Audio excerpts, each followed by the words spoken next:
Shalom, shalom, Mishpachah. This is Yared Yao checking in. Um, I'm sorry I'm here in the bed. Yes? Yes? I'm sorry I'm here in the bed. This is first thing in the morning here in West Africa. And I wanted to very quickly make a couple points about the Super Bowl. Well, first of all, we just wanted to really quickly say that we know that sports as a form of entertainment is not something that Israelites are known for historically. Now, we are athletic people and we do, make cultures out of sports because we know that there wouldn't be any basketball without Hebrew people in the United States. There wouldn't be any football without Hebrew people in the United States, black people. And so we understand that even though sports are not our thing, that we would naturally be good at sports because of athleticism and body intelligence, I guess you could call it, movement intelligence, the way you move your body. But besides that, hush, girl.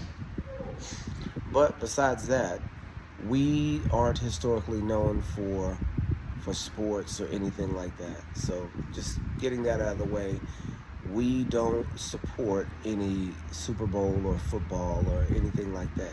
Now, we do play football. We play football because it's a fun game to play.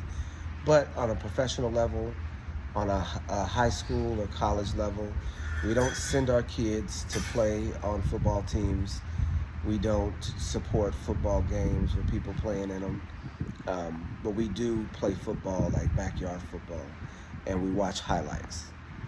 So with that being said, we appreciate the culture of football. We appreciate the culture of basketball. We play both basketball and football as recreational activities. We don't follow professional sports. What we also know is that professional sports are rigged. Why wouldn't they be? At the end of every game, NFL game, NBA game, MLB game, whatever, it always says, especially for the NFL, we've all seen this in the NFL. The disclaimer at the end of the game said that this game is for entertainment purposes, right? And so the way that works, and I guess I need to get up out of the bed here so that everybody can do their thing. But the way that this works is that because it says for entertainment purposes, that means that it does not have to be on the up and up, that it can be rigged, that you can have a sports game that can legally be, the outcome can be determined. I'm sorry, my hair's standing up all over my head. You guys got to forgive me. The outcome can be determined. And they can do that legally. So the person that they want to win the Super Bowl, the team that they want to win the Super Bowl, wins the Super Bowl, right? It's not like that they have a whole season of 17 games and they're drawing and trying to make sure. I say drawing, but they're vying for supremacy in the league and the AFC and the NFC and all of these plays, and it's all scripted, it's all fabricated, it's all a part of their plan. Good morning. It's all a part of their plan. That's what they've got going on. They know who's going to win the Super Bowl before the Super Bowl happens, right? Way before. They know who's going to win the next Super Bowl the last year, right? So they've known who's going to win the Super Bowl last year, right? And so this is just how it goes, right? And we know that they do this because, and I'll tell you the reason why I figured out that this is what they do. And this has been a very, very long time ago. But this is how I figured it out. Way back in 2000. And then, so I wasn't in the truth or anything way back then in 2001. I wasn't a conspiracy guy. I wasn't a Hebrew. I wasn't raised Hebrew, none of that stuff. I was raised Baptist, so a regular guy. And at that time, I'm in the military, right? I'm in the military. It's like 2002, right? It's like,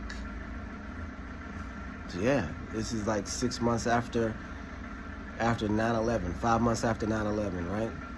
And I'm in the military by this time. I'm going through basic, but the Super Bowl's coming up, so they had some mercy on us in basic, and they let us get together and watch the Super Bowl. For basic, and then we were about to at the end of basic, so it wasn't no big deal to let the soldiers get in and watch the Super Bowl. It was just one of them things, right? So when the Super Bowl happened, this is 2002 Super Bowl, so you guys remember it was the Rams and the Patriots, right? And the Rams were heavily favored over the Patriots that year. This is before Tom Brady that we know of, right? This is before, the dynasty Patriots, right? And so the Patriots come in and win, right? They come in and beat the Rams. And I'm surprised because, the Rams got Torrey Holt. They got Isaac Bruce. And who do they have for that running back that year? Marshall Faulk. All of these big, superstars on this team. And you thinking, nah, ain't no way that the Patriots. Who are the Patriots, right? This is before Brandy Moss is at the Patriots. But but you thinking who? Brady who? Right? And so they come in and they beat the Rams. And I'm thinking, at the time, now, isn't this a coincidence that the Patriots beat the Rams, the heavily favored team, the year that America gets attacked, right?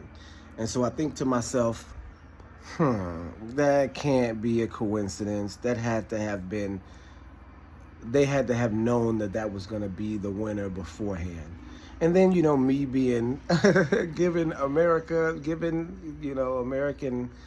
sports and American economy, American society, American media, giving them the benefit of the doubt, I say in my own mind, I guess in order to keep the fantasy alive, I say in my own mind, okay, well, maybe they did that this year. Because of 9/11, right? Because 9/11 is such a big event that, struck America, and everybody's feeling this type of way. And remember, at that time, if you guys are old enough to remember, everybody was waving American flags, and everybody was super patriotic and coming together. And then here you have, right after that, the Patriots winning the Super Bowl. I thought in my head, okay, well, they just did that this one time for patriotic purposes, for nationalism's sake. They let the Patriots win this one, and that's not something that they regularly do. But since the event was so traumatic and world-changing, they went ahead and let the Patriots win this one, right? And so this is what I'm thinking in my mind as a kid, watching the Super Bowl. And I guess that's going to tell you how old I am, because I was in the Army when that Super Bowl was going on. That's been 20 years ago. So tell you a little bit about how old I am. But the deal is that, yeah, I could see way back when that particular Super Bowl was scripted. Little did I know, every single game in both NFL and NBA, they're all scripted. And you say, well, how can they script games? How can they control the outcome of the game? And it's very easy. You football fans, Super Bowl watchers, just watch, right? Anybody who's been around football long enough will know that there are games that you remember in your head where the officials have made specific calls and plays that affected the game so much that one person would win when it looks like another one should. We've all had heartbreak moments that are football, basketball fans, where the officials do something and you're like, oh, ref just got it wrong. Dang, this is crazy how this outcome can happen. I mean, in every sport it's like that. And now we know the reason why. The reason why is because the NFL is scripted. right? And we also, people that watch NFL closely and know a little bit about football will know that they tell you right away that the first 2 quarters of every game, all the plays are already scripted, right? They know what plays they're going to use for the first 2 quarters. I mean, and this is public knowledge. This is not something that's secret or conspiratorial at all. They tell you that the first 2 quarters of play in any football game is all scripted, that they've got the exact number of plays that they're going to run in this order. And when they are on offense, they run those plays in that order, right? They don't deviate from and that's why people like Michael Vick were so dangerous in the game, because they were such good. Michael Vick, Devin Hester, people like that. Excuse me. That's why they were so dangerous in the NFL, because you couldn't script around them, right? You can't script around Michael Vick, and Michael Vick can throw the ball 70 yards, with his left hand. You can't script around Michael Vick, and he gonna run the ball. He's gonna get a 100-yard rushing game every game as a quarterback. How you gonna script around that when, you can automatically look at the coverage and know that they're not covering you, right? That was the whole thing. That, hey, if you see man-to-man coverage and everybody's covered, then they're not covering you, right? So this is just really telling as to why they attacked Michael Vick in the way that they did. It's because they knew that it was harder to control the game with such a wild card in the game. Now, you can control the NFL very easily through the referees, but you can't do everything through the referees. You got to use the kickers, because, a missed field goal or a missed field goal will determine the game in some ways. And then you also got to use the quarterbacks. You got to make sure that specifically some of the quarterbacks are in on it, right? So that they'll throw the ball away or make a wild play or whatever to affect the outcome of the game. And when it's like Madden. You know how Madden, people always say when you play at Madden, oh man, they cheating for you. They cheating for you. They let you do that. They gave you that call. They did that. They did this. And it's so instrumental in the game that you still play the game, you still get what you get out of the game, even though you know that the computer is doing stuff to, like, if you're behind, let's just say that the guy that you're against, your opponent, is kicking your butt 24-0. The computer will give you a fumble. The computer will give you an interception just to make the game a little bit closer, a little bit, more fun, right? And so that they do that on Madden.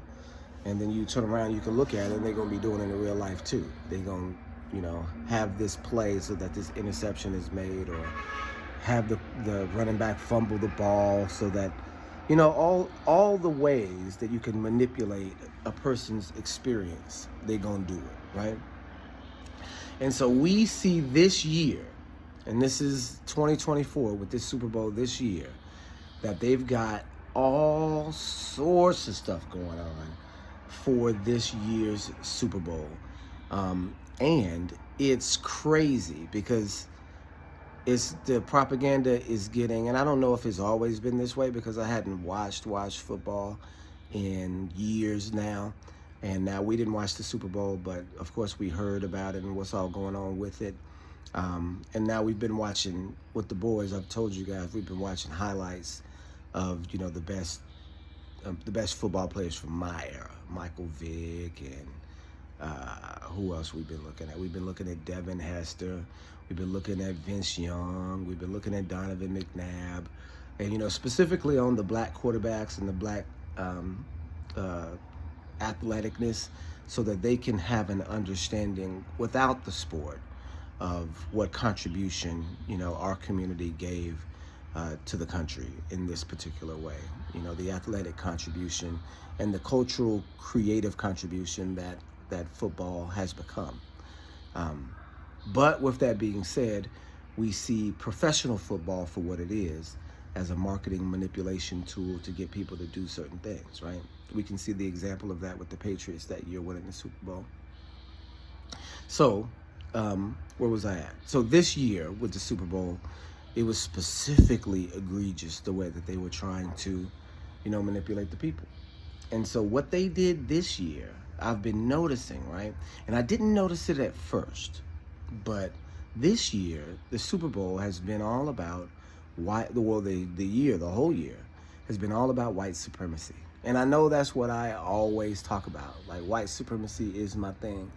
And I always mention, hey, this is what's going on in America. This is why we left America. And this is the most dangerous thing in America, right? So, white supremacy in the Super Bowl. You guys are going to already know, right? So, the story of the Super Bowl this year has been about Taylor Swift and this guy, Kelsey, right? This wide receiver, Kelsey, tight end, wide receiver, whatever it is. This guy, Kelsey. He looks small to me. He looks small to be a tight end, but I don't know. So I don't know what position he plays, either tight end or wide receiver. But this guy, Kelsey, right? And so a couple weeks ago, we were looking at the, I don't know if it's AFC, NFC champion highlights, but we were looking at the highlights, right? And Kansas City was one of the highlights, right? The game was one of the highlights. Kansas City game. And so I'm looking, and we're watching, and I'm not paying attention to what's going on. But I look up, and I keep hearing this name, Kelsey, with the reception. Kelsey with the reception. Kelsey with the run after the catch. Kelsey with this. Kelsey with that. I'm thinking, man, who is this guy, Kelsey? What is a Kelsey, right? And I look up, and in this game, and y'all football fans, correct me if I'm wrong, and I don't know if it's this game or not, but yeah, it's that game that we're watching. But Kelsey gets a reception, and he breaks a record from Jerry Rice. I'm thinking, no way he's beating somebody's record. First of all, who is Kelsey? Second of all, how is he beating a record? Now, you guys, please correct me if I'm wrong, but he just this year passed Jerry Rice in receptions? No. So I'm looking at this, right? And I'm thinking to myself, ain't no way this dude is better than Jerry Rice. Ain't no way that this white guy, and I'm saying this in my mind, and I suppose it's halfway racist, because he could be better than Jerry Rice. It just don't seem like it would be the case. It just do not seem like. Jerry Rice is arguably the best wide receiver of all time, right? Next to Randy Moss and a few other guys. But Jerry Rice is up there. He's definitely top 3, top 5, right? And so do you put Kelsey top 3 wide receivers of all time, top 5 wide receivers of all time, top 10, top 20? No, you don't. Then how does he have as many receptions as Jerry Rice? And maybe that statistic is wrong, and I'm just getting this wrong, but there was, and I can't remember if it was Jerry Rice or not, but I think I remember hearing Jerry Rice's name. There's no way. There's no way that he's passing any reception record for anybody, because he can't be that good of a tight end. He can't be that good of a wide receiver. What they're doing is they're scripting plays to get him the ball, right? Why? Because they're trying to take the position of wide receiver back from black people. As far as in people's minds, who's the best wide receiver of all time? They're going to have to mention this white guy with all these records and Super Bowl rings in contention now, right? To be the greatest wide receiver of all time. You've already got, quote unquote, Tom Brady as the greatest quarterback of all time. No, Michael Vick is the greatest quarterback of all time. You don't have nobody that can throw the ball, run the ball, create plays. You don't have nobody like that, ever to exist. You don't have no white quarterbacks that are like that. And this is just the truth. You don't, right? And so this Kansas City team has taken and scripted, white supremacy into the program, into the playbook, right? White supremacy is in the playbook for Kansas City, the Kansas City Chiefs, right? And then you say, okay, well, they have a black quarterback. they have a mixed quarterback with a very, very, very white wife, right? You have a mixed quarterback who looks white himself, who's very, very close to being white himself, and then also with a white wife that has basically white children. And so you've got on that Kansas City team the picture of white supremacy right there in the Super Bowl right now. And so on top of that, there's two styles of propaganda going on, right? On top of that, with this particular Super Bowl, you've got Kelsey in it, this guy Kelsey in it. And who is he dating but the girl next door, the white, blonde-haired, blue-eyed girl next door, Taylor Swift. So the background story for this particular Super Bowl, and I've seen, posts online, kind of talking about this, but the backstory before this Super Bowl is that this guy Kelsey is going to propose to Taylor Swift, and there's going to be this beautiful, moment where everybody's coming together in matrimonial bliss for this Super Bowl winning team and this, pop sensation superstar. Pop music being the dominantly run by black culture and football being dominantly run by black culture. Now you've got two people coming out of both these arenas uniting in white supremacy, because we know that the success of Kelsey in the NFL is manufactured, and we know that the success of Taylor Swift is manufactured, because there's nothing really stand out about Taylor Swift, right? So with that being said, you have some additional white supremacist propaganda that is on top of just the image that you're seeing there, just the matrimonial image that you're seeing, right? You also see Kelsey, with his haircut, right? The New York Times put out an article that this guy Kelsey, invented the fade.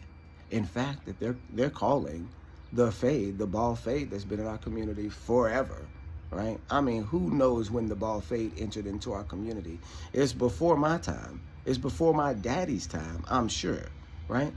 You go back a long time seeing people with ball fades.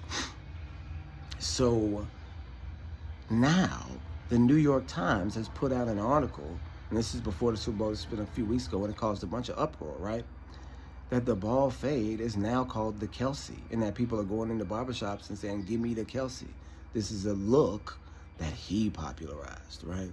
That he did, right?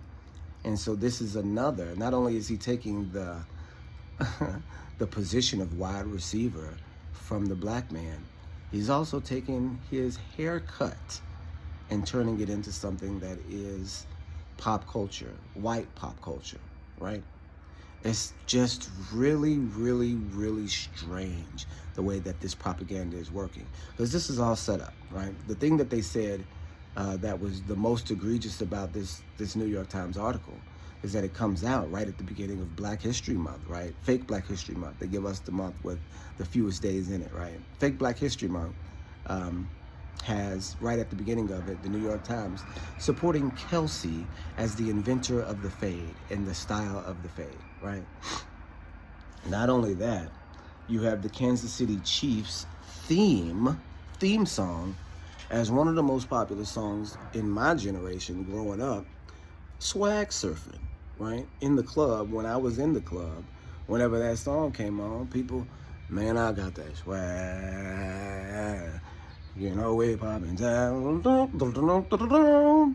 Everybody loved that song. It was, the theme of that era, and clearly a piece of the community, right? And so what they've done is they've taken that piece of our community and gentrified it, right? They're gentrifying the wide receiver position. They're gentrifying the ball fade haircut, and they're gentrifying swag surfing, right? You should have seen the article that they had about swag surfing, that, they've got Taylor Swift and Taylor Swift Mama doing the swag surf. This has become the popular anthem for the Kansas City Chiefs, which are the picture of white supremacy in propaganda terms. They've got the black theme song, the swag surfing, that nobody's ever heard of outside of the community, but now this other community has taken it and made it their theme, right? and it's egregious, right? It's culture vulturism, at its highest extent, right?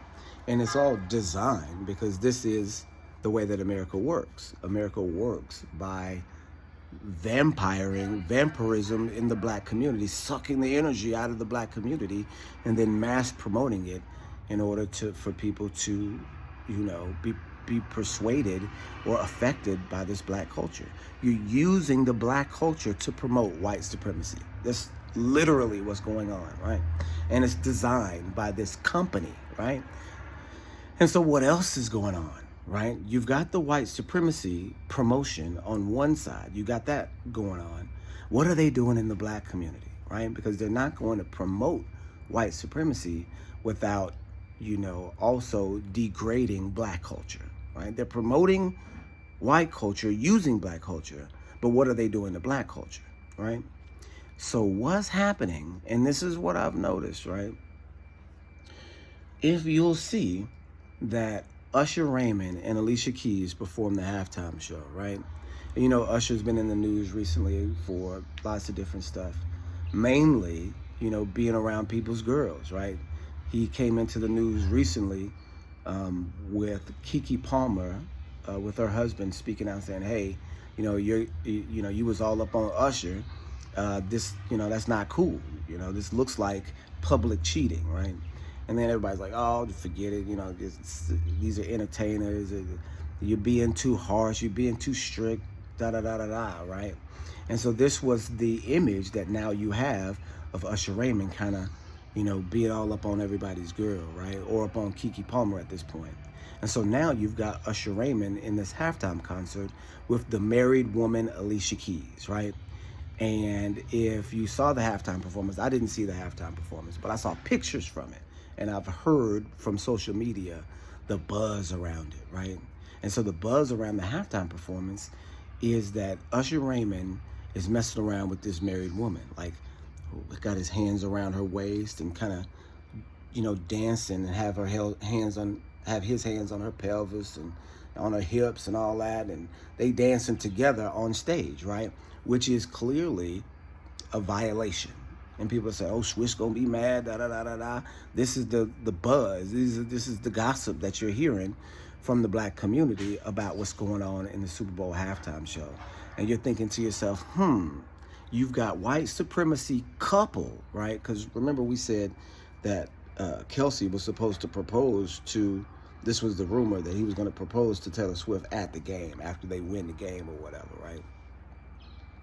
And they're getting married, right? They're promoting their family and this new and hip, family that's professional and powerful and, big parts of the American culture, both of them now.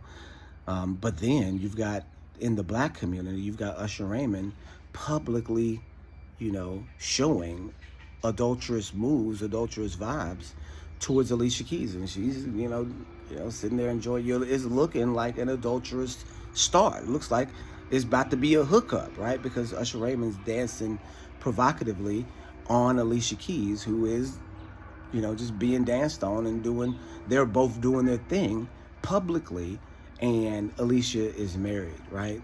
And so I'm thinking, man, that's not a good image for the black community, for you to have this picture of white matrimony and then black adultery, right?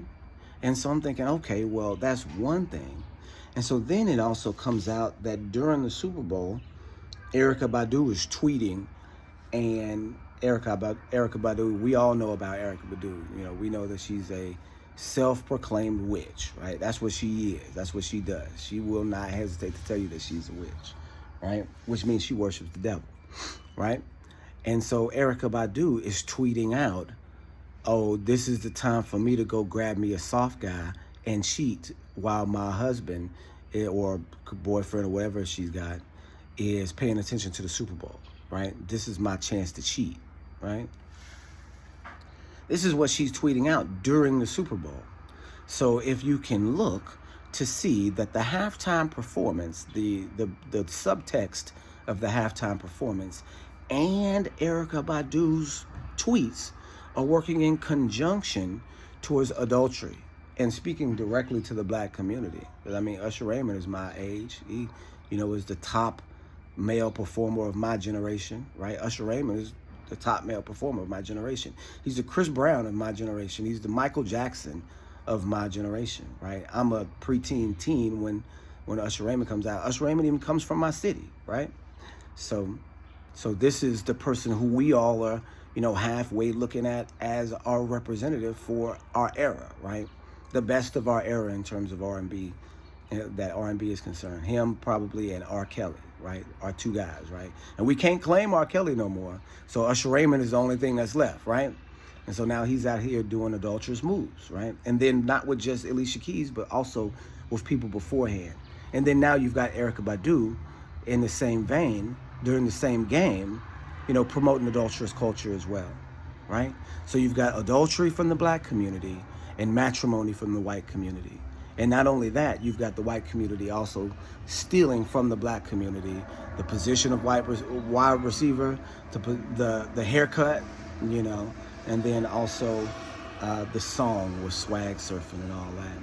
And it's really just a really crazy contrast to show you how the NFL is participating in the propaganda of America. Babylon is Babylon, right? It says that all the sorcery of the world comes from Babylon, right? In the book of Revelation 18, that Babylon is putting black magic all over the world, right? It's promoting black magic. That's what Babylon does. And people are like, okay, well, what is sorcery? What does sorcery look like? It looks like this, right? It looks like what you're seeing coming out of the scripted and manipulated NFL game, the Super Bowl. And to take it a step further, what is a Super Bowl? Why do they have a Super Bowl? Is it because of the trophy? No. The Super Bowl is the earth, you guys, because the earth sits in the water and out of the water, right? Like a bowl. The stuff on top of the earth is flat. It sits and it just bobs in the earth, right? Like a bowl. So the Super Bowl is the earth, right? Just like the World Cup, for, what is it? Hockey has the World Cup. The World Cup is the earth, right? The Super Bowl is the earth. The World Cup is the earth. The earth sitting in and out of the water like a cup, right?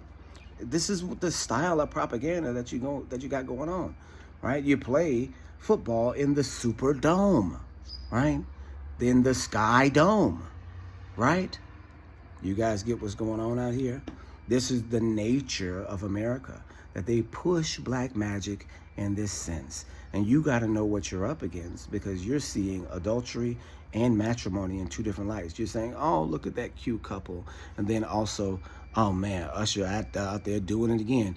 Maybe I want to go out there and be kind of adulterous like Usher. And then Erykah Badu for the women. Oh, maybe I want to go out there and be adulterous while my guy is watching the Super Bowl, right? This is the promotion that they're giving black people during the Super Bowl, while they're giving white people, oh, well, let's get married. Let's, da-da-da-da-da. This is propaganda. This is black magic. This is the sorcery that America designs. So you guys, don't fall for it. Don't be a part of it. Distance yourself from this, right? And I know, watching football is one thing. You can play football, you can enjoy football and what it's good for, but to get caught up in it, to who's winning and who's this and who's coming out and all that crazy crap, man, miss me with that, right? Miss me with that all the way. So you guys see what's going on. And I hope you see what's going on, because here's the thing that's going to happen. People will automatically come at me and say, oh, well, you racist. You racist. This is just regular stuff. This is what has been going on forever. You racist for even talking about it like it's a white and black thing. Oh, no, but it is. And people can call me racist all day long and all night long. I really do not care, because this is the thing. If you don't speak out and say something about their racism, even though it's secret, even though it's, done in a sly manner to provoke and to do things in a subtextual level, even though they do it that way and they get away with it, doesn't mean I don't see it and I'm not going to call it out. So you call me racist all you want, whatever. This style of racist propaganda, which is destroying our country, and our people, our celebrities are right there in the mix doing it to us, and they know what they're doing because this is all set up. It's all set up to be this way. Okay, guys, I hope that made sense to you. Oh, man, a little bit longer than I expected, but you guys got to be prepared to the style of warfare. And this is warfare. You got to be prepared for the style of warfare that they have coming at you.